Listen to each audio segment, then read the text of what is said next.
नमस्कार विद्यार्थी मित्रांनो, स्वागत आहे तुमचं आपल्या यूट्यूब चॅनलवरती, जिथे आपण CETच्या परीक्षेसंदर्भात अतिशय उपयुक्त अशी माहिती घेणार आहोत. तर आजचा हा आपला व्हिडिओ मराठी विषयासंदर्भातील असेल. तसेच CETच्या पेपरमध्ये मराठी विषयाला किती मार्क असतात, कशा पद्धतीचे प्रश्न विचारले जातात आणि पॅडागॉजीचेही प्रश्न हे कशा पद्धतीचे असतात हे आपण आज या व्हिडिओमध्ये पाहणार आहोत. तर हा व्हिडिओ शेवटपर्यंत नक्की पहा, की जेणेकरून तुमचा परीक्षेमधील स्कोअर वाढण्यास मदत होईल. तसेच तुमच्या मित्रमैत्रिणींपर्यंतही हा व्हिडिओ पोहोचवा, की जेणेकरून त्यांना देखील याची मदत होईल. तर ही प्रश्नपत्रिका डिसेंबर 2024 ची आहे आणि तर पाहू शकता तुम्ही इथे त्यांनी आपल्याला कशा पद्धतीने प्रश्न विचारले आहेत. सुरुवातीला आपल्याला एकतर कविता किंवा एखादा उतारा ते विचारतात आणि त्याच्यावर आपल्याला प्रश्न दिलेले असतात. तर इथे 15 मार्काला आपल्याला उतारा किंवा कवितेवरील प्रश्न असतात. त्यामध्ये काही व्याकरणाचे देखील प्रश्न असतात आणि 15 मार्काला मराठी पॅडागॉजीचे प्रश्न दिलेले असतात. तर व्हिडिओ शेवटपर्यंत नक्की पहा, की जेणेकरून प्रश्न कशा पद्धतीने सोडवायचे, त्यांचा फॉर्मॅट हा कशा पद्धतीचा असतो हे तुम्हाला समजेल. तर मग चला व्हिडिओला सुरुवात करूया. इथे पहा, त्यांनी आधी आपल्याला कविता दिलेली आहे. हिरवे हिरवे गालगालीचे हरित तृणांच्या मखमालीचे, त्या सुंदर मखमालीवरती फुलराणीही खेळत होती. गोड निळ्या वातावरणात अवाज्य मने होती डोलत, प्रणयचंचला त्या भ्रुलीला अवगत नव्हत्या कुमारिकेला. आईच्या मांडीवर बसूनी झोके घ्यावे, गावी गाणी याहुनी ठावे, काय तियेला साध्या भोळ्या फुलराणीला. पुरा विनोदी संध्यावात डोल डोलवी हिरवे शेत, तोच एकदा हासता आला चिंबून म्हणे फुलराणीला. छान माझी सोनकुली ती कुणाकडे ग पाहत होती, कोण बरे त्या संध्येतून हळूच पाहते डोकावूनी. तो रविकर का गोजिरवाना आवडला अमुच्या राणीना, लाज लाजली या वचनांनी साधी भोळी ती फुलराणी. तर या कवितेवरील प्रश्न आता त्यांनी आपल्याला विचारले, ते प्रश्न आपण पाहूयात. छान माझी सोनुकुली असे फुलराणीला कोणी म्हटले आहे? तर वारा. छान माझी सोनुकुली असे फुलराणीला वारा म्हणत आहे. संध्याकाळी हळूच कोण डोकावून बघत आहे? तर संध्याकाळी हळूच सूर्य डोकावून बघत आहे. तर इथे सांगायचा मुद्दा असा, की एकतर तुम्ही आधी कविता वाचा, त्यानंतर त्याच्यावरचे प्रश्न सोडवा, किंवा आधी प्रश्न वाचा आणि मग कविता सोडवा, की जेणेकरून तुम्हाला प्रश्न आधी वाचल्यानंतर आपलं उत्तर कुठे व कोणत्या वेळेत येणार हे तुम्हाला आधीच कळेल. त्यामुळे आपला टाइम हा बराच वाचतो आणि प्रश्न आपले लवकर सोडवले जातात. तर पुढचा प्रश्न पाहूयात. झोके घ्यावे गावी गाणी या ओळीतील अधोरेखित शब्दाचे व्याकरण ओळखा. तर उत्तर आहे क्रियापद. अवाज्य या समानार्थी नसलेला शब्द कोणता? अवाज्य या शब्दाचा समानार्थी नसलेला शब्द कोणता? तर याचं उत्तर आहे प्रेमळ. तर इथे बघा, प्रश्न हा अगदी काळजीपूर्वक वाचायचा आहे, कारण बऱ्याच वेळा आपली गफलत तिथेच होते आणि आपले तिथं मार्क कट होतात. कारण प्रश्न जर तुम्ही नीट वाचला नाही तर हमखास तिथे मार्क तर जाणार आहे तुमचं. चला पुढचा प्रश्न पाहूयात. फुलराणीच्या संदर्भात कवीने वापरलेला प्रणयचंचला हा शब्द काय आहे? तर प्रणयचंचला हा शब्द विशेषण आहे. काय आहे? विशेषण. तर याचं उत्तर आहे विशेषण.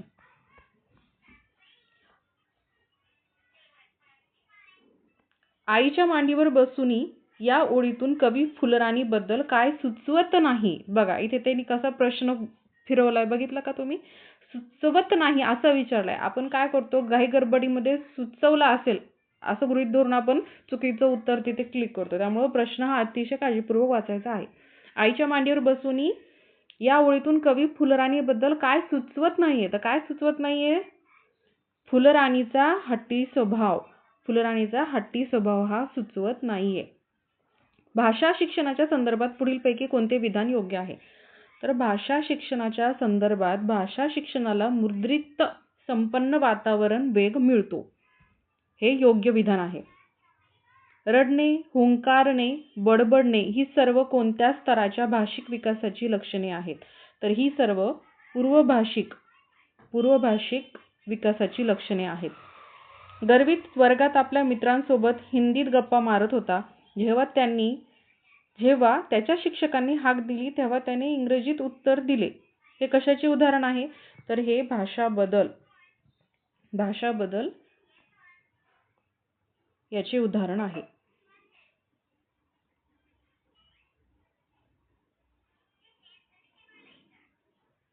कशाचे उदाहरण आहे? भाषा बदल. चला पुढचा प्रश्न पाहूयात. वर्गातील मुलांच्या प्रत्येक अभ्यासक्रमात शिक्षणाचे फलित याचा उल्लेख असतो. याचा अर्थ? तर प्रत्येक अभ्यासक्रमात शिक्षणाचे फलित याचा उल्लेख असतो. याचा अर्थ म्हणजे शिक्षकांच्या शिक्षण पद्धतीत बदल. याचं उत्तर आहे शिक्षकांच्या शिक्षण पद्धतीत बदल. चला पुढील प्रश्न पाहूयात. प्रत्येक अभ्यासक्रम शिक्षणाचे फलित यावर भाष्य करते. शिक्षणाचे फलित लर्निंग आउटकम्स म्हणजे याचं उत्तर आहे विद्यार्थ्यांच्या वर्तन व्यवहारातील परिवर्तन. चला पुढचा प्रश्न आहे. तुमच्या फोनमधील संपर्क सूचीतून एक नंबर शोधणे हे कशाचे उदाहरण आहे? आपल्याला जर फोनमध्ये एखादा नंबर शोधायचा आहे तर आपण काय करतो? आधी पाहतो ना, स्कॅन करतो, बाबा तो नंबर कुठे आहे, निहाळतो आपण. आता बघा इथे ह्या दोन मध्ये बऱ्याच वेळा चाळणे आणि निहाळणे. तर या बघा या विद्यार्थ्यांनी काय केले? चाळणे केलंय, पण निहाळणे याचं उत्तर काय आहे? याचे योग्य उत्तर आहे निहाळणे. पुढचा प्रश्न. विद्यार्थ्यांना नवीन शब्दाचा अर्थ पाठ करायला लावण्याऐवजी त्यांना नवीन शब्द ससंदर्भ समजावून देणे. याचं उत्तर आहे शब्द नीट समजावून द्यायला मदत करणे. मग आपण तिथे काय केलं पाहिजे? शब्द नीट समजावून घ्यायला त्यांना मदत केली पाहिजे. बघा इथे या विद्यार्थ्यांनी जी पद्धत वापरली ना, अशा पद्धतीचा देखील तुम्ही वापर करू शकता. त्यांनी बघा इथे काय केलं? घोकंपट्टी करण्यास उत्तेजन देते, म्हणजे हे तर अयोग्यच उत्तर आहे.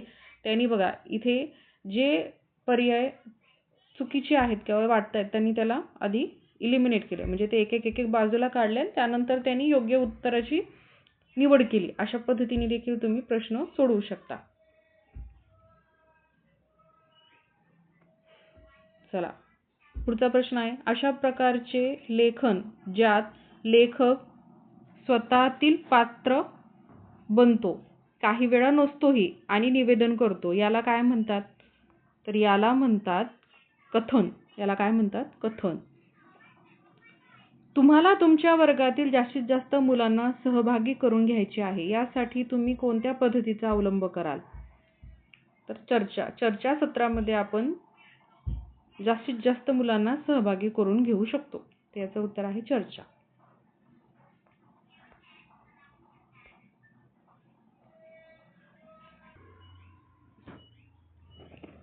एक श्रोता ऐकताना विशिष्ट माहिती, संबंध आणि शब्दक्रमांची पद्धत ऐकतो. या प्रकारच्या ऐकण्याला काय म्हणता येईल? तर या प्रश्नाचं अचूक उत्तर आहे ऊर्ध्वगामी प्रक्रिया. काय म्हणतात त्याला? ऊर्ध्वगामी प्रक्रिया. कथेचा अभ्यास करताना पुढीलपैकी कोणती बाब वाचनादरम्यान उपक्रम ठरू शकते? तर काय असेल याचं उत्तर? विद्यार्थी जोडीने परस्पर वाचतात. तर याचं उत्तर आहे विद्यार्थी जोडीने परस्पर वाचतात. एका वर्गात तुम्ही प्रश्न न विचारता विद्यार्थ्यांना एक लहानसा मजकूर देऊन त्यांना प्रश्न तयार करण्यास सांगता. तुमच्या कृतीत कोणतं उद्दिष्ट आहे? तर तुमच्या कृतीमधलं उद्दिष्ट त्यांनी विचारले. तर याचं उत्तर आहे तुमच्या विद्यार्थ्यांची विश्लेषण करण्याची क्षमता आणि कल्पकता विकसित करणे. भाषा मूल्यमापनाचे उद्दिष्ट म्हणजे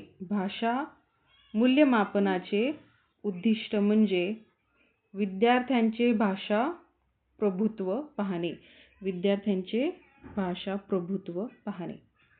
शैक्षणिक साधनांच्या उपयोगाचे उद्दिष्ट म्हणजे विद्यार्थ्यांच्या शैक्षणिक कामगिरीत सुधारणा करणे. तुमची एक विद्यार्थिनी तिचे आवडते पुस्तक घेते आणि चित्राच्या मदतीने इतरांना सांगते. हे म्हणजे उदीयमान वाचन अवस्था होय. याचं अचूक उत्तर आहे उदीयमान वाचन अवस्था. आता बघा, त्यांनी इथे पुढे आपल्याला आता एक उतारा दिलेला आहे.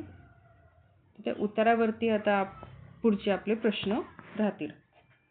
तर आधी आपण उतारा वाचून घेऊ, त्यानंतर आपण ह्याच्यावरचे प्रश्न सोडवू.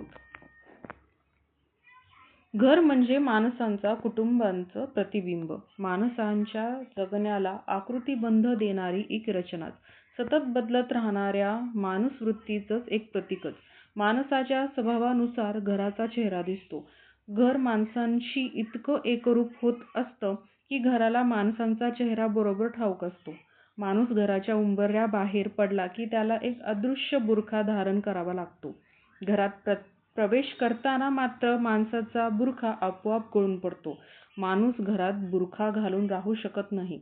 मला नेहमी असं वाटतं की घर नुसतं निवारा, संरक्षण, विश्राम आणि स्थैर्य देत नाही, तर खऱ्या चेहऱ्याने काही काळ जगता येणं ही माणसाची गरज देखील पूर्ण करतं. माणसाला जगण्याची ओळख आणि त्या जगण्याला एक चौकट मिळते ती घरामुळे. घर माणसाच्या जीवाभावाचा मित्र, माणसाच्या संस्कृतीचं एक प्रतीक, माणसांच्या प्राचीन काळापासूनच्या जीवनशैलीचा महत्त्वाचा साक्षीदार, त्यांच्या गरजांप्रमाणे, सवयीप्रमाणे आणि लहरीप्रमाणे निरंतर बदलत आलेला. निसर्गातला प्रत्येक प्राणी कळपात राहतो. जिथे त्याचा कळप जातो तिथं त्याचं घर असतं. प्राण्यांना आडोसा लागत नाही, भिंत लागत नाही, पण मनुष्य प्राण्याला मात्र त्यांच्या भटक्या काळातही निवारा हवा असे, आसरा हवा असे. समूहात तो त्याला मिळतही असे. समूहात त्याला सुरक्षितता ही वाटत असते. पण शेतीचा शोध लागला, जमिनीचं महत्त्व समजलं, कुटुंब भावना निर्माण झाली आणि मग ते जीवनचक्र पूर्ण करण्यासाठी घर या बंदिस्त, सुरक्षित आणि खाजगी वास्तूची निर्मिती झाली आणि मग न हलणाऱ्या, न बदलणाऱ्या दणकट कायमस्वरूपी घराचा जन्म झाला. पशुपक्षी हे अन्न-पाण्याच्या शोधात फिरतात आणि तिथेच वास्तव्य करतात, पण माणूस मात्र त्याला हवं तिथे आधी घर बांधतो. त्याला हवं ते अन्न आणि पाणी तो घरात आणून ठेवतो. तो घराजवळ पाणी निर्माण करतो. अन्नधान्य, भाजीपाला, फळं हे सारं काही तो त्याला हवं त्या पद्धतीने मिळवतो, जमवतो आणि साठवून ठेवतो. ते घरामुळे. घर म्हणजे माणसाला सांभाळणारा, सावरणारा आणि गोंजारणारा मित्र, त्याला निवारा आणि संरक्षण देणारा वास्तुपुरुष आणि असंख्य भावनांना अनुभव देणारा भावसार. तर उतारावरचे आता आपण प्रश्न पाहूयात. माणसाच्या जगण्याला कशामुळे अर्थ प्राप्त होतो? तर माणसाच्या जगण्याला घरामुळे अर्थ प्राप्त होतो. याचं उत्तर आहे घर. माणसाचा बुरखा गळून पडतो म्हणजे त्याचा खरा चेहरा समोर येतो. पशु पक्षी हे अन्न पाण्याच्या शोधात फिरतात आणि तिथेच वास्तव्य करतात. अधोरेखित शब्द काय? आता बघा, इथे त्यांनी आपल्याला अधोरेखित एक प्रश्न म्हणजे शब्द दिलेला नाहीये, पण बऱ्याच वेळा असे प्रश्न येतात, तर ह्याचं उत्तर काय असेल सांगता येत नाही. पण चला जाऊया, आपण पुढचा प्रश्न पाहूयात. घर म्हणजे डॅश पुढीलपैकी कोणते विधान चुकीचे आहे? तर याचं अचूक उत्तर आहे माणसांच्या गरजांचे विरोधक. निसर्गातला प्रत्येक प्राणी कळपात राहतो. यातील समूहवाचक नाम कोणते? तर समूहवाचक नाम ह्याच्यातलं उत्तर आहे कळप. या प्रश्नाचं उत्तर आहे कळप. घर पुढीलपैकी काय देत नाही? तर घर पुढीलपैकी काय देत नाही रे आपल्याला? घर पुढीलपैकी देत नाही संपत्ती. काय देत नाही आपल्याला? संपत्ती. घराला कशामुळे चेहरा प्राप्त होतो? तर घराला माणसांच्या स्वभावामुळे चेहरा प्राप्त होतो. तो घरात आणून ठेवतो. अधोरेखित काय आहे? आणून ठेवतो. तर हे काय आहे? तर हे आहे संयुक्त क्रियापद. याचं उत्तर आहे संयुक्त क्रियापद. उताराप्रमाणे पुढीलपैकी कोणती बाब घराला लागू होत नाही?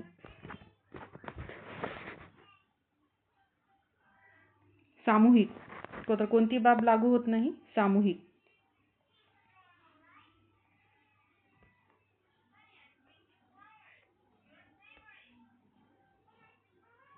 तर इथपर्यंत पाहिलं तुम्ही की जेव्हा आपण आपलं फॉर्म भरतो किंवा आपण जे आपली लँग्वेज सिलेक्ट करतो तेव्हा फर्स्ट लँग्वेज आणि सेकंड लँग्वेज हे आपल्याला तिथे त्यांनी 2 ऑप्शन दिलेले असतात. तिथे आपण आपली जर पहिली लँग्वेज ही मराठी निवडली असेल तर तिथे आपण पहिल्या जे इथे तुम्ही पाहू शकता त्यांनी इथे दिलेलं आहे आपल्याला फर्स्ट लँग्वेज जर आपण मराठी निवडली असेल तर आपण 91 पासून ते 120 पर्यंतचे प्रश्न आपण हे सोडवायचे. आणि जर आपण मराठी ही लँग्वेज 2 म्हणून जर निवडली असेल आपली तर तिथे मात्र मग आपण इथे पहा त्यांनी दिले मराठी लँग्वेज 2 म्हणून जर आपण निवडली असेल तर आपल्याला 121 ते 121 ते 150 पर्यंत आपल्याला प्रश्न सोडवावे लागतात.